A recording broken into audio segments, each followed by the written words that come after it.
نرتقي ولنقرأ ولنرتقي وفي الجنة نلتقي ننتظر الحفل العظيم وعدو مولانا الكريم والقرآن ربيع قلبي يصحبني دوما في دربي في كل وقت أتلوه ومرادي أن يرضى ربي والقرآن. اعوذ باللہ من الشیطان الرجیم بسم اللہ الرحمن الرحیم فإن لم تجدوا فيها أحدا فلا تدخلوها حتى يؤذن لكم وإن قيل لكم ارجعوا فارجعوا هو أزكى لكم والله بما تعملون علیم صدق اللہ العظیم۔ گزشتہ سبق میں ہم نے یہ پڑھا تھا کہ اللہ جل جلالہ ایمان والوں سے فرماتے ہیں کہ ایمان والو، تم اپنے گھروں کے علاوہ دوسروں کے گھروں میں ان کی اجازت کے بغیر ان کو سلام کیے بغیر داخل نہ ہو، اور یہ حکم عام ہے کسی کا بھی گھر ہو اپنے گھر کے علاوہ، بھائی کا گھر کیوں نہ ہو، بہن کا گھر کیوں نہ ہو، کسی اور رشتہ دار کا یا عزیز اقارب کا گھر کیوں نہ ہو، سب کے لیے یہ حکم ہے اور یہ واجب ہے کہ ان سے اجازت مانگی جائے۔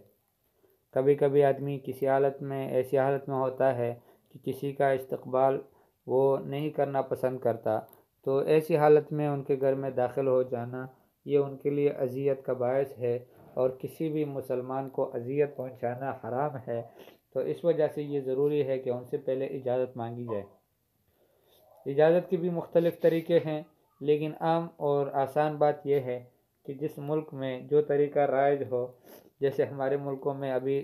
باہر اگر دروازے پر کوئی سلام کرے تو ان کا سلام ہمیں سنائی نہیں دیتا، اس وجہ سے ان کے لیے مناسب یہ ہے کہ وہ دستک دے یا گھنٹی اور بیل بجائے، اور پھر اس کے بعد جو ساتھی ان سے ملنے کے لیے جائے یا اندر سے گھر سے آواز آئے تو اس پہ وہ اجازت مانگے،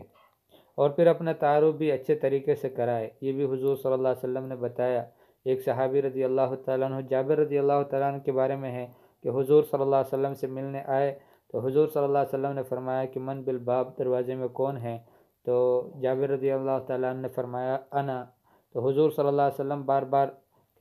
اسی بات کو دہراتے رہے، انا انا انا، گویا حضور صلی اللہ علیہ وسلم کو یہ بات ناگوار گزری۔ تو یہ بھی آداب میں سے ہے، اور یہ بھی آداب میں سے ہے کہ گھر کے سامنے کھڑا نہ ہو آدمی۔ حضور صلی اللہ علیہ وسلم کے بارے میں آتا ہے لم یستقبل الباب، دروازے کے قریب کھڑے نہیں ہوتے تھے، دائیں یا بائیں کھڑے ہوتے تھے۔ اور ایک صحابی رضی اللہ تعالیٰ عنہ کو تو حضور صلی اللہ علیہ وسلم نے خود فرمایا کہ تم یا دروازے کے دائیں طرف کھڑے ہو یا بائیں طرف کھڑے ہو، دروازے کے سامنے نہ کھڑے ہو۔ اور یہ بھی بتایا کہ یہ جو استئذان ہے، انما جعل الاستئذان من اجل البصر، فرمایا کہ یہ جو اجازت مانگنی ہے، اجازت چاہنی ہے، یہ تو نظر کی وجہ سے مانگا جا رہا ہے کہ نظر غلط نہ پڑے اندر۔ اب اگر دروازے کے سامنے کھڑا ہوا ہے آدمی اور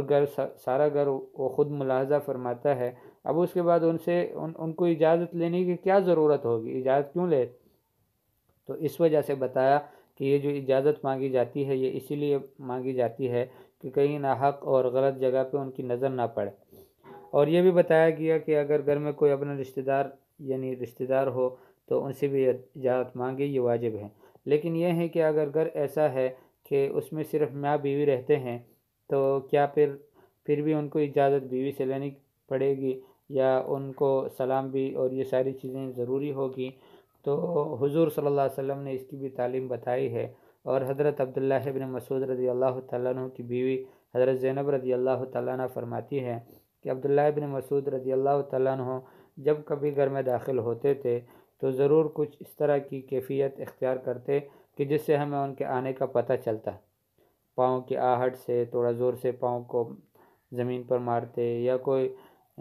کانسنا اور اس طرح کی کوئی حرکت کرتے کہ جس کی وجہ سے پتہ چل جاتا کہ حضرت عبداللہ ابن مسعود رضی اللہ تعالیٰ عنہ گھر میں تشریف لا رہے۔ اس وجہ سے علماء کرام فرماتے ہیں کہ یہ بھی مستحب عمل ہے کہ آدمی گھر میں جائے تب بھی اس حالت میں یعنی اس طرح کی کیفیت کو اختیار کرے۔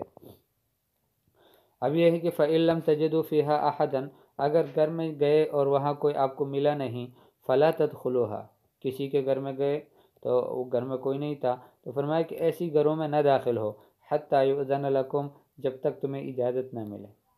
ہو سکتا ہے گھر میں اندر کوئی ہو لیکن آپ کو نہیں پتہ، اور اگر کوئی بھی نہیں ہے تب بھی اجازت نہیں ہے تو دوسروں کے گھر میں کیوں جاتے ہو؟ تو فرمایا فَإِن لَمْ تَجِدُوا فِيهَا أَحَدًا، اگر کسی گھروں میں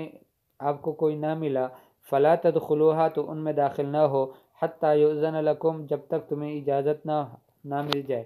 وَإِنْ قِيلَ لَكُمْ ارْجِعُوا فَارْجِعُوا اور اگر تم سے کہا گیا کہ تم واپس ہو جاؤ تو واپس ہو جاؤ۔ ظاہر بات ہے اگر کبھی کسی نے نہ ملنا ہو آپ سے یا وہ ان کی ملاقات کا وقت نہ ہو، نہ چاہتا ہوں کہ اس وقت میں ملے اور آپ سے کہے کہ تم واپس چلے جاؤ تو تم واپس چلے جاؤ۔ یہ آداب سکھائے ہیں اور یہ اس لیے اللہ پاک بتا رہے ہیں کہ کہیں تمہیں ناگواری نہ ہو۔ اللہ پاک کا امر ہے کہ جب تمہیں کہا جائے کہ واپس ہو جاؤ الحمدللہ کہ جب تمہیں کہا جائے کہ واپس ہو جاؤ تو تم واپس ہو جاؤ۔ یہ اللہ پاک نے ایک امر بتایا ہے اور ہم سب کو یہ تعلیم دی ہے کہ یہ پھر بات دل میں نہیں رکھنی چاہیے، لیکن یہ شریعت کی حسن ہے کہ حضور صلی اللہ علیہ وسلم نے حدیث مبارکہ میں یہ بھی بتایا ہے کہ جو گھر والا ہے ان کے متعلق بھی بات کہی ہے اور فرمایا کہ وَإِنَّ لِزُورِكَ عَلَيْكَ حق، فرمایا کہ جو آپ کی زیارت کے لیے آپ سے ملنے کے لیے آتا ہے تو اس کا بھی حق ہے۔ یعنی ایسا نہ ہو کہ آپ گھر میں خواہ بیٹھے ہو اور کوئی آپ کو مشکل بھی نہیں ہے ان سے ملنا اور آپ اندر سے جواب دے دیں، ان کو کہیں کہ ابھی واپس چلے جائیں، تو ایسا بھی نہیں ہے بھئی، ان کے آنے کا حق ہے۔ دونوں طرفوں سے اللہ پاک نے احکام جاری کیے ہیں۔ باہر سے آنے والے کے لیے تو یہ کہا کہ تم اپنے دل میں بات نہ رکھنا، جب وہ تم سے کہے کہ اب نہیں مل سکتا تو واپس ہو جاؤ، اور اندر والے کو گھر میں جس کی زیارت کے لیے لوگ آتے ہیں، ان سے ملنے کے لیے ملاقات کے لیے آتے ہیں، ان کے لیے یہ حکم دیا اللہ پاک نے کہ آپ بھی ان کا حق پہچان لو کہ یہ جو آتا ہے آپ سے ملنے کے لیے ان کا بھی حق ہے۔ فرمایا وَإِنْ قِيلَ لَكُمْ ارْجِعُوا فَارْجِعُوا اور اگر تم سے کہا جائے کہ تم واپس ہو جاؤ تو واپس ہو جاؤ۔ کچھ صحابہ رضی اللہ تعالیٰ عنہ مدینہ منورے کے کچھ لوگ تھے، وہ اسلاف میں سے، تو وہ ان کا ایک قول ہے، وہ کہتے ہیں کہ ہماری ساری زندگی گزر گئی، ہمارا دلی تمنا ہے کہ ہم کسی کے گھر پہ جائیں اور ان سے اجازت مانگے تو وہ ہم سے یوں کہے کہ ارجعوا واپس ہو جاؤ، تاکہ ہمیں اس قرآن کی اس آیت پر بھی عمل حاصل ہو جائے۔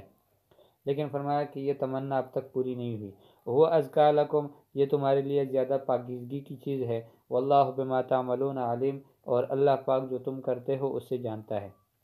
جو کچھ تم کرتے ہو اس کو اللہ پاک جانتے ہیں۔ فَإِن لَّمْ تَجِدُوا اگر نہیں پاؤ فیہا ان گھروں میں احدن کسی کو فلا تدخلوها تو نہ داخل ہو ان میں حتی یؤذن لکم جب تک تمہیں اجازت نہ ملے۔